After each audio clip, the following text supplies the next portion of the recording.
Hi, so recently there was a shooting in Buffalo, New York, another mass shooting here in the U.S. Buffalo, New York is in the northeast part of the country near Canada. And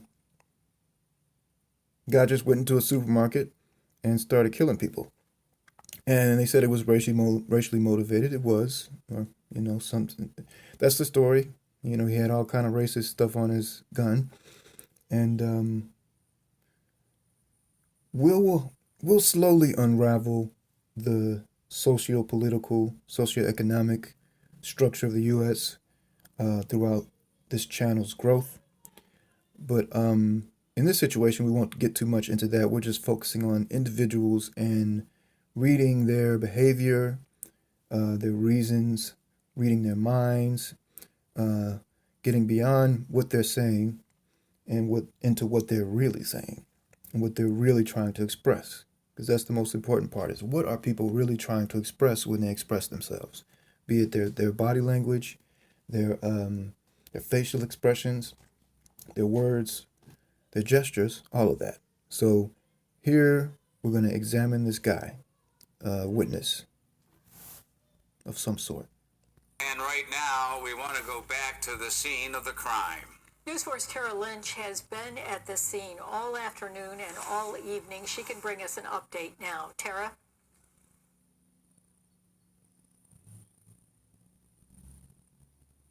But I've been telling you one story since we first came on the air, and it was about this man here, Grady Lewis. You were in that Tops earlier this afternoon. We're going to get to that story. Okay, so just like the other guy from the shooting, which was actually after this chronologically, but I'm going to post the video before. The shooting in Texas, the guy had a Vietnam hat and he wanted to be heard. He wanted attention. This guy has a shirt on that says Black King, nutritional facts or some shit like that. So he wants to be recognized for being something they call in the U.S. black. Now in the U.S. there's the black-white structure. So some people think they're black and some people think they're white. And they engage this kind of masochistic game with each other based on these identities.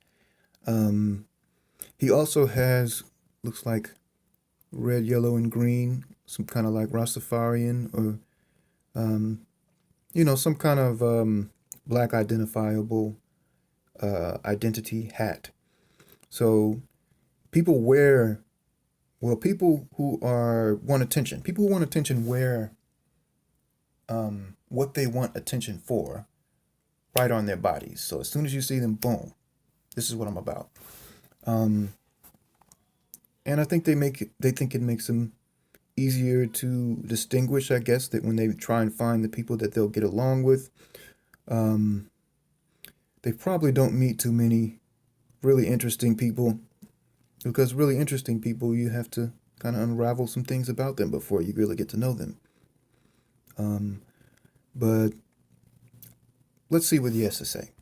But you told me just a few moments ago that you actually spoke with the suspect yesterday. He was here. Tell me more about that. I seen him, and he looked strange in the neighborhood. If anybody had a genius shirt on, so I wanted to see if he was a genius. And we sat and talked about string theory, critical race theory, beginning of civilization, and Okay, so we see what he's wearing. So this is a so-called black neighborhood in Buffalo.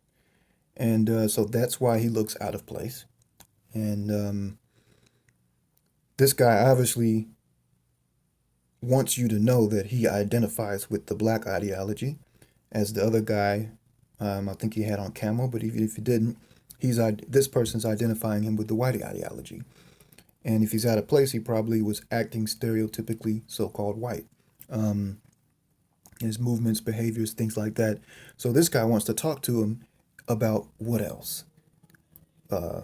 Critical race theory and the origin of man and those types of things. Things that he's interested in, which are contentious things. He doesn't want to talk about the weather. He doesn't want to talk about how to teach children how to play an instrument or football, or how to do coding, or how to distinguish a sycamore tree from a maple tree. He wants to talk about something that's going to bring contention, just as the person who shot up the market wants to talk about something that's going to bring contention. And so that's what they do. And both of these people were looking for this. The so-called white person came to the neighborhood looking for confrontation, and this so-called black guy is walking around with a T-shirt that tells people that he thinks he's black, and he's looking for confrontation with the opposite of that, the sadist, right? In this culture, the white is the sadist, and the black is the masochist, and that's how these personalities play out, and that's how the reality plays out. All right, let's get more into it. And he seemed like he was a genius, actually. He said he came up just to see the countryside, and he was going to go out camping. He bought a big thing, a jug of water. He had a little nervous twitch to him.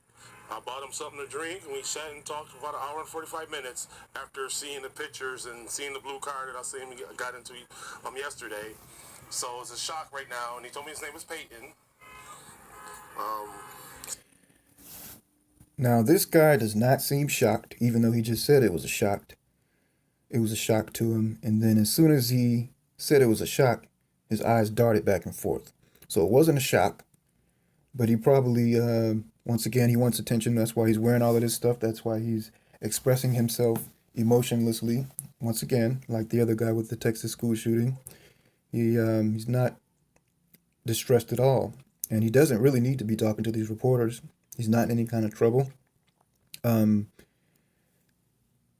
He just wants attention, and people are lonely. I really do think that that's the main thing, is that people don't want to take the measures to really make themselves extraordinary.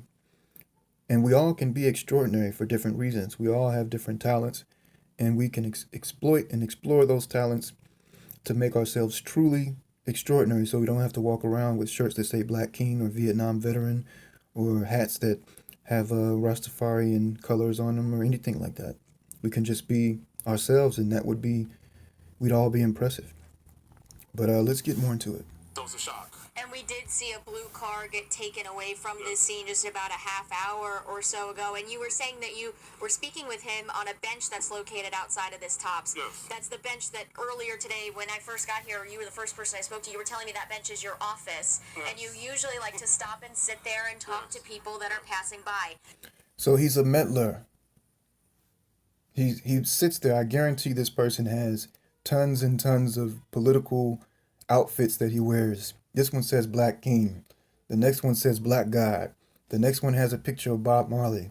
The next one, and he's trying to be provocative, and he's trying to provoke reactions from people. And, the reason why the shooter didn't shoot him may be just because he's the kind of guy he liked. The shooter probably likes to have conversations about this stuff. He probably enjoyed it. A lot of people are really perverted. I hate to say it, but it's just so much malevolent energy out here in this world right now. All right, let's get more into it. Boom. Today you didn't stop. Yes. So walk me through your afternoon here at the Tops. Well, I went in there and got me some a juice, and I didn't want to sit there today, so I walked across the street and I opened up my juice, and as I opened up my juice, I heard what I knew wasn't a firecracker, and I looked up and I seen the guy shooting people. Then I seen the security guard run inside, and then I seen him going after him shooting. Then I saw him come back out, and he had all camouflage on, and glasses and helmet, and then he put the gun to his head, and he dropped it. He took off his gloves. He took off his gun. He put it down. He took off his vest. And This is all information that he could have told the police or the FBI, whoever's investigating this, and then gone home. He does not need to be telling this to the people. And this really wasn't very distressing. He looked like I don't know why he's saying that this is any problem for him. This is confirming whatever ideas he has about the world. He's not upset about it. He's happy that he's right. He's happy that he's right about what he feels about the world. He doesn't want it to change. And he likes that all of his so-called black brothers and sisters are in there getting shot. It's really perverted. And this is the way a lot of people are, you know. Um, and yeah, he likes it. Then he got on his knees and laid down and put his hands behind his back, and they arrested him at that point. And the other thing I wanted to talk to you about, you were telling me about the security guard, the former Buffalo police officer who has tragically died in this incident.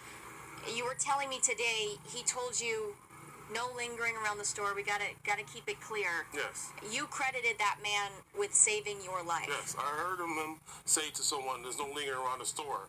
So, me knowing that he is a Buffalo police officer, I never really wanted to give him the opportunity to say anything to me. So when I do go, I shop and I leave, and that's the reason why I left. Because I heard him tell people that a couple times. So you don't ever really got to tell me something 4 or 5 times for me to understand. So with the police in this country, there's always this back and forth. They want people to be really confused about how to look at authority, who to look for for authority. You know, is it your parents? Is it your peers? Is it the government? Is it the clergyman and the priest? Who is it? And they're always going back and forth about it. 1 minute they'll tell you all the priests are molesters. The next minute the president's getting sworn in with his hand on the Bible with priest there. You know, 1 minute. I'm not going to go on and on. But so she asked that question because I don't know what kind of station this is. Like I said, the advertising revenue, I said in the other video, the advertising revenue, and it's not just, you know, companies advertising, it's all kind of political advertising for ideas, which amount to money and power and control. So they're doing a little dance right now. And the dynamic between these two people is a very American dynamic too. The whole white-black dynamic that people in America like to play. And a lot of people, I feel bad for them because they're so brainwashed by the system that this is their whole, even when they're not consciously being these colors and the ideologies associated with them, they're acting them out. So I don't want to get too deep into the socio-political thing, but I guess I already have. But I don't want this to be on and on type of thing. So let's move on. One more minute. From what I heard, he went back and he shot at him when he went in the store. So yeah, but if he wasn't there, I would have been sitting there. So I'm definitely thankful that I heard him say that. Yes, I'm definitely thankful to Mr. Salters. Yes, definitely. Well, Mr. Lewis, thank you so much for joining me here tonight and for telling me your story earlier today. I appreciate it. This entire community here is mourning this tragic loss. There's a memorial set up down Landon Street here. A truly challenging, difficult, sad, heartbreaking day here in the city of Buffalo. For now, live on Jefferson and Landon, Tara Lynch, News 4. And Tara, that was Just as a final thing, I don't think that microphone is on. The way this guy was breathing, it sounds like there's something clipped to his shirt. Well, Mr. Lewis, thank you so You know, much. you can hear his deepest breaths, and she's not even holding that anywhere I heard him close say to that. his Yes, I'm mouth. definitely thankful to Mr. Salters. Yes, definitely. Well, Listen to Mr. that Lewis, breathing. thank you so much for joining me here tonight. She's not holding it and up to her telling me mouth your either. story That earlier microphone today. I isn't that appreciate strong. it. This entire So there's just so community much here is mourning this tragic loss. posturing, There's a memorial set up down so much just fake shit that's going on, pretentious shit that's always going on with people, not even just on the news. Hey, we could walk down the street and talk to somebody right now and they would behave just like this. So this was my take on this.